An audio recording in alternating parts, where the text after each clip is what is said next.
July 14, 1944, 9:42 hours. I observe the sky over Budapest before I consider the aircraft within it at 30,000 feet.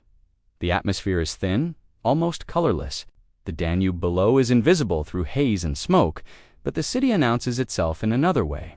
Anti-aircraft fire blooms upward in disciplined patterns, black bursts expanding, collapsing, then vanishing.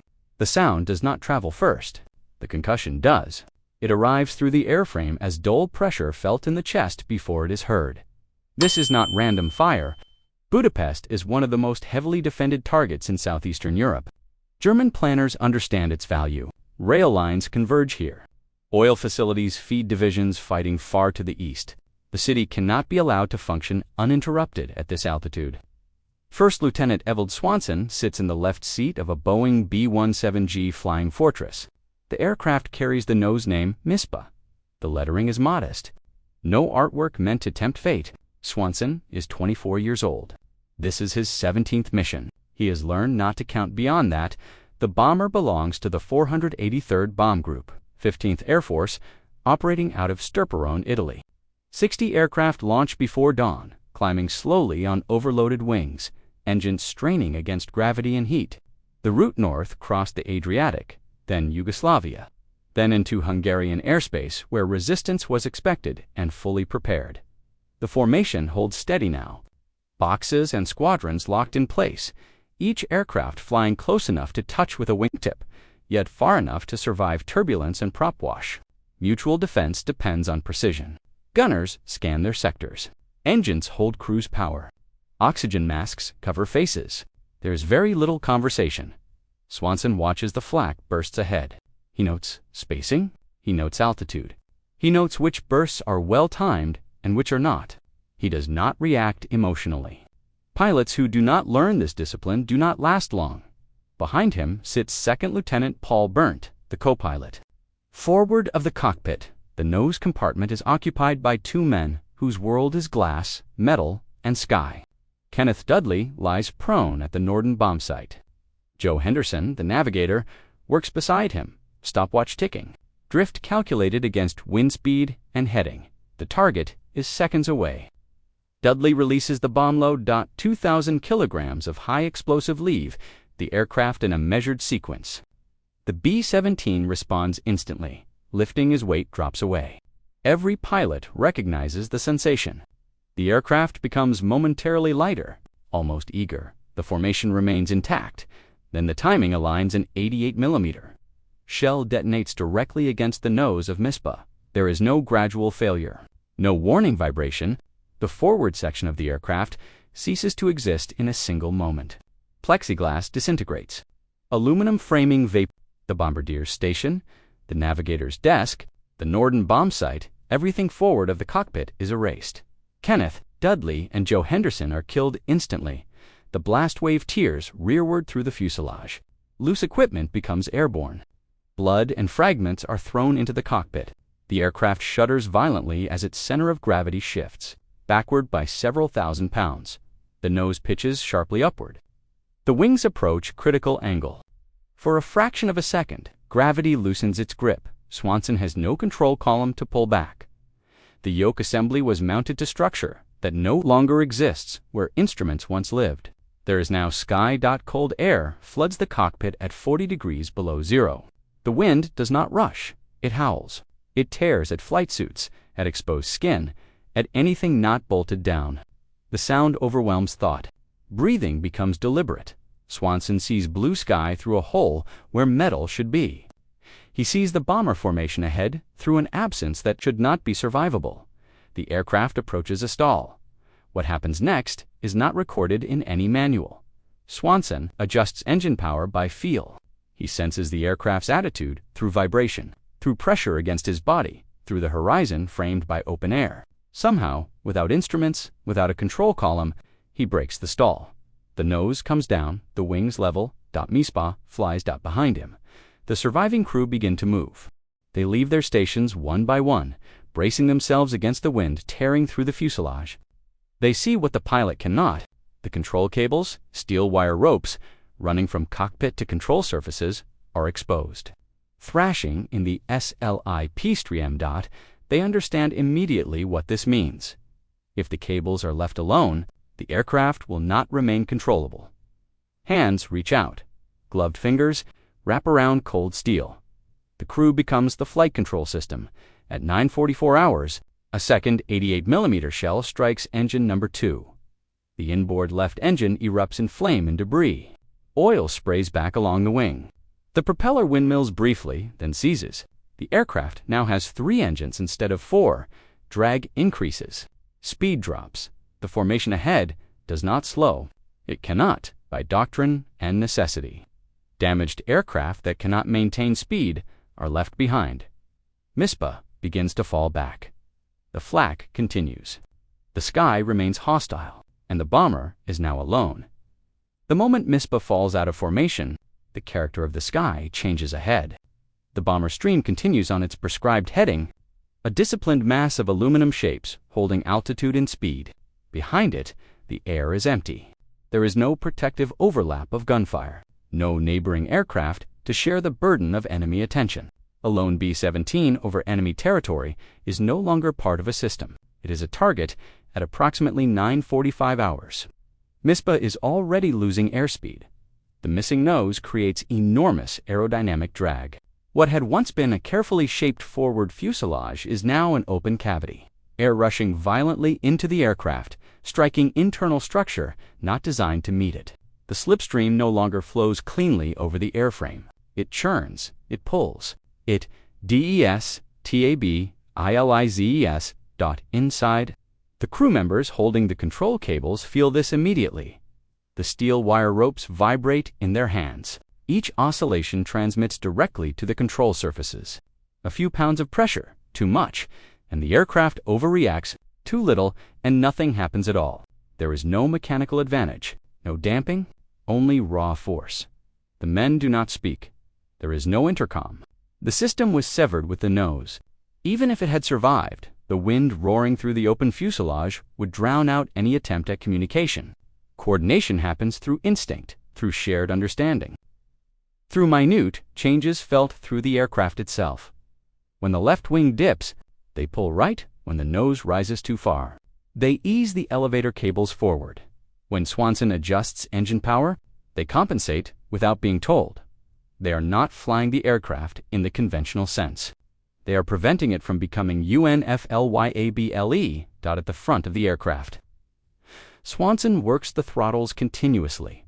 With engine number 2 destroyed, asymmetric thrust becomes a constant problem. Power changes on the remaining 3 engines introduce yaw that must be countered instantly. Ordinarily, this would be handled through rudder pedals and trim. Swanson has neither. He learns quickly which throttle movements provoke which reactions. He reduces power on engine 1 to counter left yaw. He increases power on engine 4 to stabilize roll. He makes these adjustments gently, deliberately, knowing that sudden changes will amplify instability. The bomber descends through 29,000 feet. There are no altitude colors, no confirmation. Swanson judges by the feel of pressure in his sinuses. By the way, the horizon appears to rise or fall against the open sky in front of him. He has flown enough hours at altitude to sense the difference. Behind him, the men gripping the cables feel the cold begin to penetrate their gloves. At this altitude, exposed steel becomes dangerous quickly. The temperature outside the aircraft is well below freezing. The cables draw heat from skin relentlessly. Fingers stiffen. Grip strength weakens. Pain becomes constant. They continue anyway. At approximately 9:47 hours, the flak begins to thin. The black bursts no longer surround the aircraft in dense curtains. They appear sporadically now, isolated detonations drifting off to the side. This indicates distance from the primary defensive belt. Budapest is falling behind, but escape is not yet assured. German fighter doctrine emphasizes interception of stragglers beyond flak zones. Fighters conserve fuel by allowing anti-aircraft guns to disrupt formations first. Then they move in. Swanson scans the sky as best he can through the open nose cavity. Berndt does the same from the co-pilot's position. Neither sees contrails, neither sees glints of metal. For the moment, the sky remains empty. The bomber passes through 28,000 feet. The descent is not dramatic. It is steady, persistent. Lift is barely sufficient. The 3 remaining engines are producing enough thrust to maintain forward motion, but not enough to arrest the loss of altitude. Fuel consumption is unknown.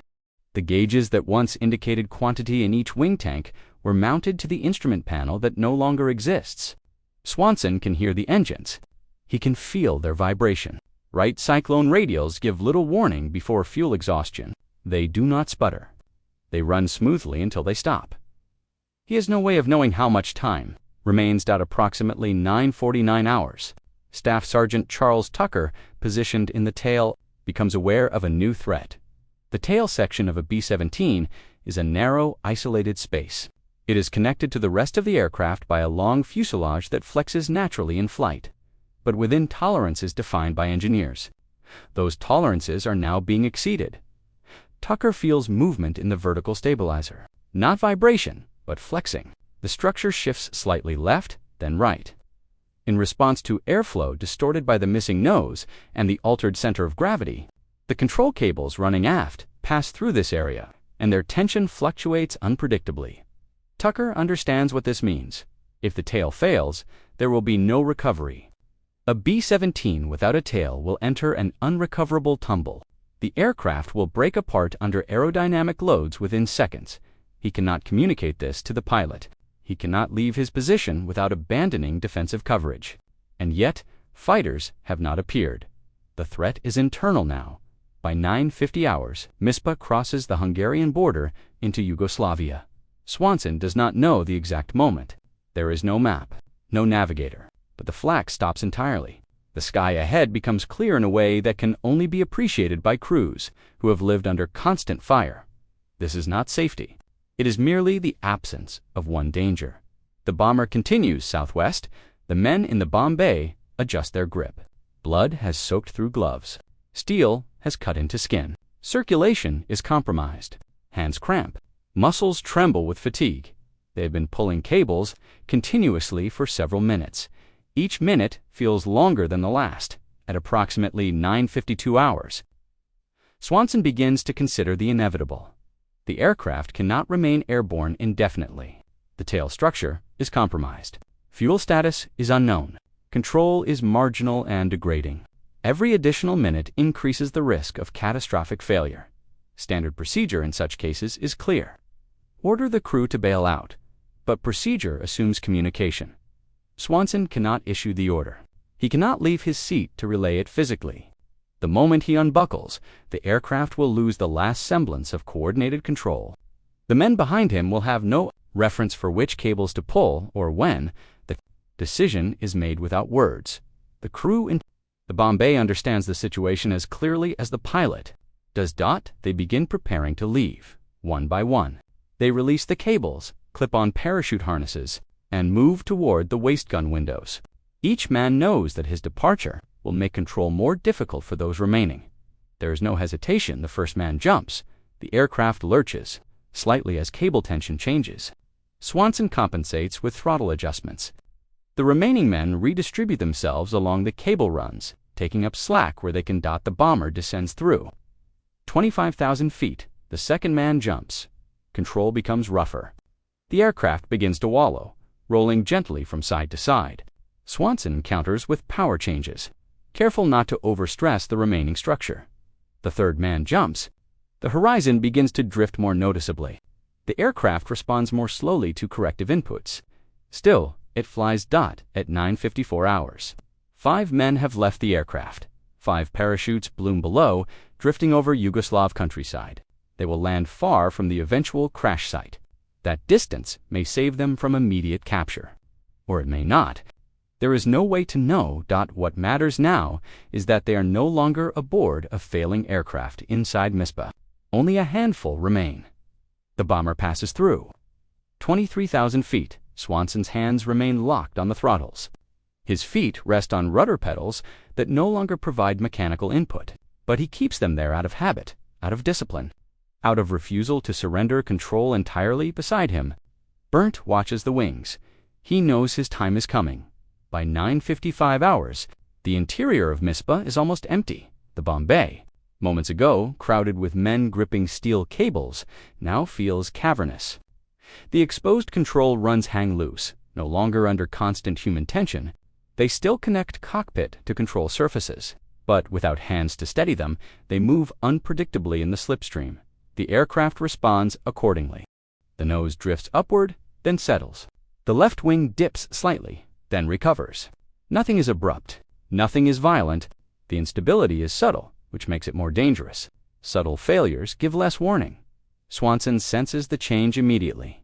The aircraft no longer feels like a machine under control. It feels like a mass of metal obeying physics only when it chooses to. He adjusts engine power again, carefully staggering throttle settings to maintain. Some semblance of balance. Altitude continues to bleed away. 20,000 feet.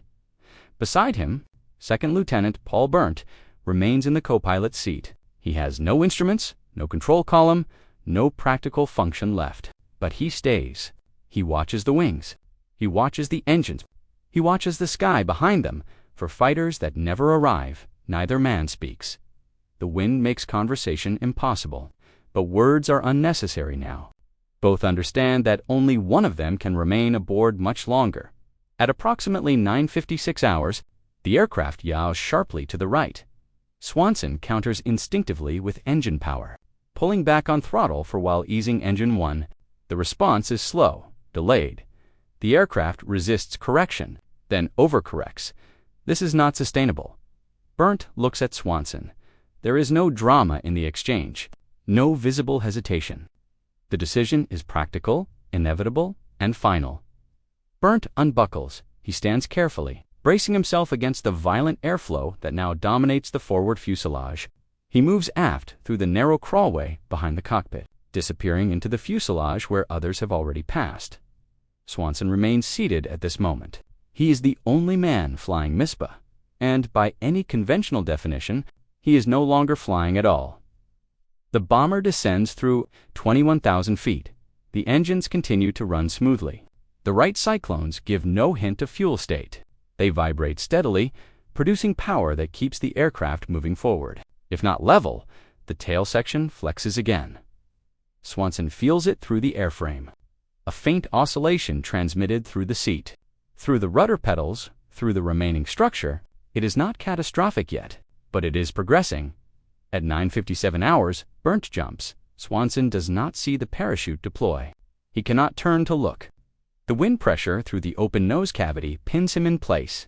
If he unbuckles now, the aircraft will immediately lose what little directional stability remains. He stays. This is a conscious choice. Every additional second aboard increases the distance. Between the remaining crew under parachutes and the eventual crash site, German search parties will converge on the wreck. The farther away the men land, the greater their chance, however, slim, of evasion, or at least delayed capture. The bomber passes through 20,000 feet. Swanson calculates roughly in his head. Time since leaving Budapest, approximate airspeed, estimated distance traveled. He has no instruments, no charts, no confirmation. It is all approximation. It will have to be enough. At 9:58 hours, he commits to a final timeline. 2 more minutes, no longer. The aircraft is becoming less predictable. The control cables whip in the bomb bay. The tail continues to flex.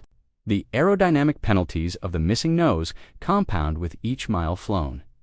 The bomber is now, in aerodynamic terms, a compromised shape producing just enough lift to delay gravity. Swanson keeps his hands on the throttles. He keeps his feet on the pedals. He watches the horizon framed by open sky and jagged metal at 9:59 hours. The descent rate increases slightly. The nose dips. The airframe vibrates differently now, a change in frequency that experienced pilots recognize instinctively. Structural stress is accumulating. Swanson prepares to leave DOT at exactly 10 o'clock hours. He releases the throttles. The aircraft begins to roll left. He unbuckles his harness. The moment the straps come free, the wind surges forward, trying to pull him toward the open void where the nose once existed. He braces himself against the seat, then stands, moving quickly. Deliberately, the aircraft pitches downward. He moves aft through the crawlway, gripping structure, fighting the increasing angle. The bomber is no longer flying level. It is entering a shallow dive. He reaches the waist gun position. The aluminum floor vibrates beneath his boots. The sound is overwhelming. The aircraft accelerates. The control cables hang slack, unused. Swanson clips on his parachute harness. He moves to the open window. Below him, Yugoslavia stretches out in patchwork fields, forests, and villages. He does not look for landmarks. He does not hesitate. He jumps. The slipstream hits him like a physical blow, spinning him violently. For a moment, there is no orientation, no sense of up or down. Then the parachute deploys with a sharp, punishing jerk. Silence follows. Not complete silence, but the sudden absence of mechanical violence. Swanson looks up. The canopy is intact. He looks down. Mispa is already far below him. Accelerating, engines still roaring, at approximately 15,000 feet. The tail section finally fails. The vertical stabilizer separates. The aircraft yows violently, then pitches nose down. The forward fuselage follows, falling almost vertically for several seconds before disappearing into the trees below. A column of black smoke rises moments later. Nothing survives the impact. Swanson descends slowly now, carried southwest by the prevailing wind. He can see the countryside clearly. Farms, forests, dirt roads. Somewhere below, German occupation forces are already moving toward the crash site. His war is over. The landing is uncontrolled. He strikes the upper branches of a tree, tearing through foliage, snapping limbs. The parachute catches. His left leg breaks on impact, the bone snapping cleanly under load. Pain arrives immediately, sharp and overwhelming. He comes to rest, suspended above the ground, tangled in lines and branches. German soldiers arrive within minutes. They cut him down. They splint the leg. They transport him to a field medical station. The fracture is set. Morphine dulls the pain. Over the next days, the rest of the crew is captured. All survive. They are sent to Stalag, Luftwaffe. They remain prisoners until April 1945. They endure cold, hunger, marches, and waiting. But they live. Evald Swanson returns home after the war. He does not speak often about July 14, 1944. When he does, he speaks without embellishment. He describes facts. He describes actions. He does not describe himself as heroic. History does not need him to. The record is sufficient. B-17 lost its entire nose over Budapest. It flew for 10 minutes without instruments, without conventional controls, without a cockpit. It flew because trained men adapted faster than physics expected them to. That is not legend. That is documentation, and it is enough. If you loved this story and want more history, that shocks, inspires, and motivates. Subscribe to Rising Warfare, like this video, and explore the incredible tales we uncover. More amazing content is coming, and trust me, you don't want to miss it.